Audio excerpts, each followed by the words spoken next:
درسمون باشم. چقدر که شما در سنجش گذراندیم نگاه کردین خودتون دیدین وقتی که ما بازی را سر میتیم پیشک سوستی میبریم یعنی گربه پیشک ما همین صورتی که چخیل هسته همین میروه میویه اگر اهمیت داده باشیم یعنی تصویرش عالیش نمیشه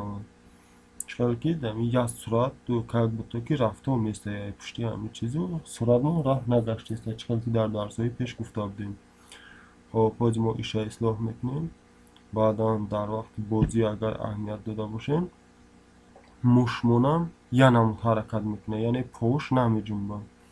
همین کمبودی را میبینیم اگر خوش اهمیت داده باشین کسی که این سوز اهمیت داده یا که میتونین روزی بازی را ویدیو را پاوز داده مونده بازی را یا بار دیگه این نظر بگذاریم این کمبودی را میبینیم و کمبودی سیمی که ما در این بازیمون دیده برامدیم و اوش موشو فقط در یک جا پیدا میشد یعنی موش گلاون یکمون که در کجا موندگی بود این همونجا فقط پیدا میشد این سوسو دیگه باید که ای هر جا پیدا شد نه که با موش گلاونی ما که در کجایی که بود ای همونجا پیدا میشد مثال موش گلاونی ما از این همجا شد این همجا در بود موشوی ما دایم ای همجا پیدا میشد باید موشو که ای هر جا پیدا شد که قپیدن و ما داد شد سختتر شد این همی را از دیدن میبریم یکم ای حرکت پیشگمون سر میکنیم که پیشگمون چی حرکت میکنه برای که در بازی بدروریم چطوری حرکت کنه ایامو سر میکنیم خب بیجا دمونیم ما پیشگ دین همینقدر کد داشتیم گرباچه مونده همین کد ازی تغییرش میتیم یه تغییر نه ایجا با یک کدی دیگه مینیسیم ثابت یاده وارد میشیم با یک تا دیگه میره انتخاب میکنیم خب پیشگ چه مونده کدی دویمون میشه انا که با میریم ای управление و یک تا повторять دوستک دارم میگیریم ایجاد میمونیم خب یک تا دیگه اجداد هم میگیریم اجداد برای چی در کاره که یعنی بعد چند لحظه ما همین کاستومی پیشگمون حالش کنیم او البته شما میتونین از یک باره با ونشنی وید در اومده نه ونشنی وید در اومده شما میتونین следующий фон следующий костюм رو بگیریم در این اینجا بمونیم وقتی که موندیم خب следующий костюм رو مونده میتونیم یا که اینجا چخل که میبینیم изменить костюм نه خلاص گابی دمونیم معلومه چون ده کاستوم رو پیشکشه چون چی میشه یکی اگر اینجا دمونیم следующий کاستوم اینجا با درجه تیزمی را گردش تیزی باد میشه و او تا کمتر بزیب میشه برای همین که ما ایجاد نمیمونیم مخصوصا برای همین ما چی میگیریم следующий کاستوم ایجاد میمونیم یا که کد جوشالش میکنیم یکون گاب نداره یکم следующий کاستوم میمونیم یا بعدیو ایشان یکون کاملی نداره اینه نگاه کنیم حالا پایداش دست اینه کدمون کورکسلی بافکن خب انا خیلی میمونیم این هیچی گپ نیست انا که میگردیم باموش هم رنگی هنمی یک کودی این همین قایق میسازیم خب چکار میکنیم با این ایدم میوییم خب یک کاستوم میسازیم کجا شید ثابت یاده میوییم خب ایجاشت هم میگیریم یا دونه آییم یک تا دیگه повторять ждать یک سکونده هم میگیریم خیلی وزید با یا برامون دابریم خب повторять دوستک دارم میگیریم در دنیا بسته نکه یک تا دیگه внешний вид وارد میشیم خب следующий کاستوم انتخاب میکنیم خیلی میمونیم انا ایده هم یک تا اومد خب یعنی ویدی ما موشی ما هم حرکت کننده میداره حرکت میکنه این سوسی میره و میره وقتی رفتنش معلوم میشه برای که ما پیشکی گفته بودیم یا بار دیگه میسنجیم انا بعد دوامش میتیم خب بازی یا بار سرش میتیم بازی را اکرانی کالونده نگاه کنیم موشی ما دایم اینجا پیدا میشه خیلی راهگردی یا علاقه درست شدگی هم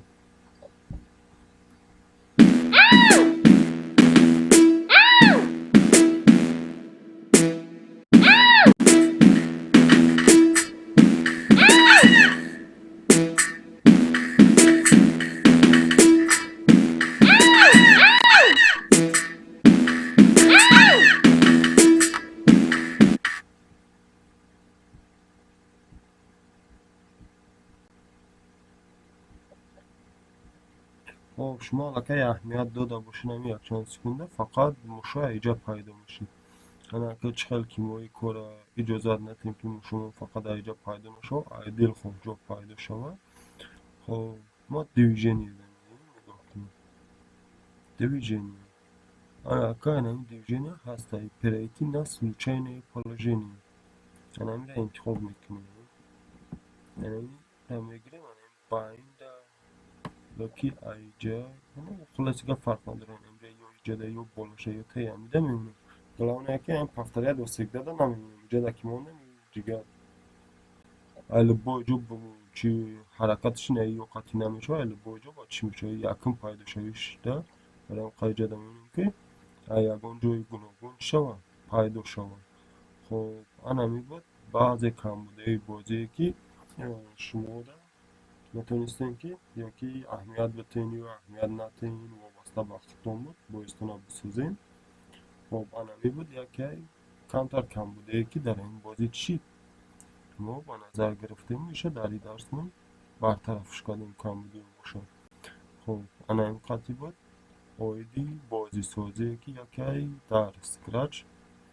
پرابلم بود یا که بگیم کمتر دشوار بود برای شخصانی که نه اسکرچ استفاده می بود. خب انا که بازی من 100% آسان می شود. کسی که بخواه در امیره یاد بگیره خودشان یا که یکون مولتیفیلم بسازه یا که همین کد استفاده بوده لکه شما 100% میتونید مولتیفیلم ساخته. یا همین اسکرچ آخرچه یکون چی پروژه دیگه میکشین یا یکون بازی دیگه تیار میکنین باور که شما در خیلی کارتون آسان کرد. خب یا بار دیگه بازی را سرچ میکنیم بسنجیم اکران کالنده انا اکم شما نمیبینیم که هر جو پیدا میشون یا نه رفتیم.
خب دیدین که چی تریشید بازیمون شک تنان میدونیم انا که اگر که شما بخواین که با در اکران یک گروه ترینه شما یک کم مایده تر شما نمی چی بگیم سپرایت همونه یعنی قهرمانایی که در این بازی داریم یورا ما شما میتونیم که مایده ترش کنیم چخل ما میتونیم میره مایده تر کنیم. خب اینجا در شما میتونیم بیوین کاستوم دار objeda هسته razmer grup pilot دیگر فرید نظر دیوش هسته اینمیو میتونیم که چیکارش کنیم با ورتیکال خب هستن چه که شما میتونیم استفادهش برده ایورا مایده ترش کنیم یا که پراموی اینجا دا اومده علیش کنیم رازمیر شه سال ما میمونم 50 شد ما میمونم مثال 50 میپشه که ما مایده اک شد برای که اکرانی ما هم کالون شوم دراو همه مشورم چی نکنیم نقفیم اما مش ما اونجا در کالونه مشا که 5 میمونیم خواهی که مش با مایده تر میشه ایشه میمونیم یا چی اینجا در نشان نمیتونه که در اصل هسته اینجا در وجود داره. خب بازی را یا بار دیگه در اکران کالون سرش میتیم و چی گب میشه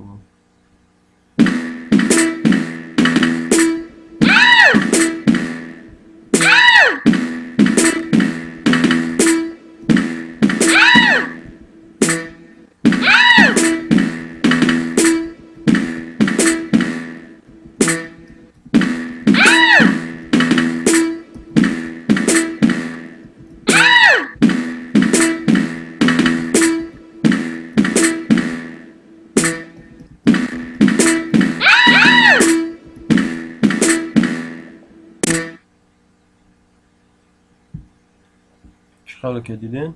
بازمون با حقیقت یکم کمک پیوست شد. یعنی مشو گروبامون یه مایده تر شدن اونجا دا یکم تا ریالیستیش نیشید.